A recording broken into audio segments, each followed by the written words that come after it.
And I tried hard to be proud of my service, but all I could feel was shame.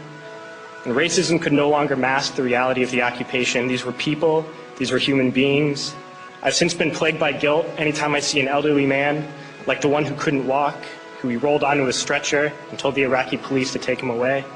I feel guilt anytime I see a mother with her children, like the one who cried hysterically and screamed that we are worse than Saddam as we forced her from her home. I feel guilt anytime I see a young girl, like the one I grabbed by the arm and dragged into the street. We were told we were fighting terrorists. The real terrorist was me, and the real terrorism is this occupation. Racism within the military has long been an important tool to justify the destruction and occupation of another country. It has long been used to justify the killing, subjugation, and torture of another people. Racism is a vital weapon employed by this government. It is a more important weapon than a rifle, a tank, a bomber, or a battleship.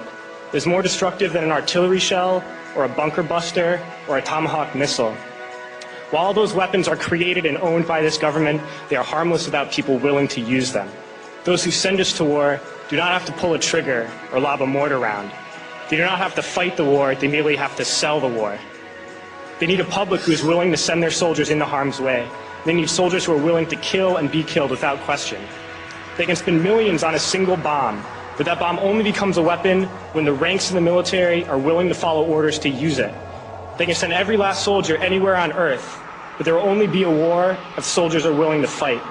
And the ruling class, the billionaires who profit from human suffering, care only about expanding their wealth, controlling the world economy. Understand that their power lies only in their ability to convince us that war, oppression, and exploitation is in our interest. They understand that their wealth is dependent on their ability to convince the working class to die to control the market of another country. And convincing us to kill and die is based on their ability to make us think that we are somehow superior. Soldiers, sailors, Marines, airmen have nothing to gain from this occupation. The vast majority of people living in the U.S. have nothing to gain from this occupation. In fact, not only do we have nothing to gain, but we suffer more because of it. We lose limbs, endure trauma, and give our lives. Our families have to watch flag-draped coffins lowered into the earth. Millions in this country without health care, jobs, or access to education must watch this government squander over $450 million a day on this occupation.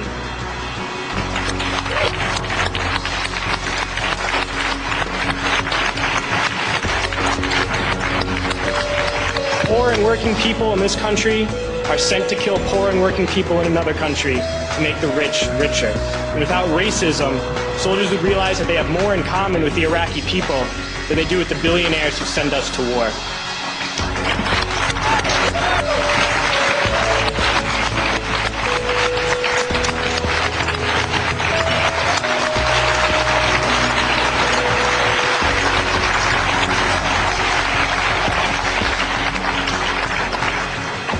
I threw families onto the street in Iraq, only to come home and find families thrown onto the street in this country, in this tragic and unnecessary foreclosure crisis. We need to wake up and realize that our real enemies are not in some distant land. They're not people whose names we don't know and cultures we don't understand.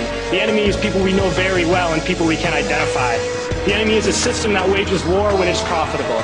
The enemy is the CEOs who lay us off from our jobs when it's profitable. It's the insurance companies who deny us health care when it's profitable. It's the banks who take away our homes when it's profitable. Our enemy is not 5,000 miles away. They are right here at home. If we organize and fight with our sisters and brothers, we can stop this war, we can stop this government, and we can create a better world.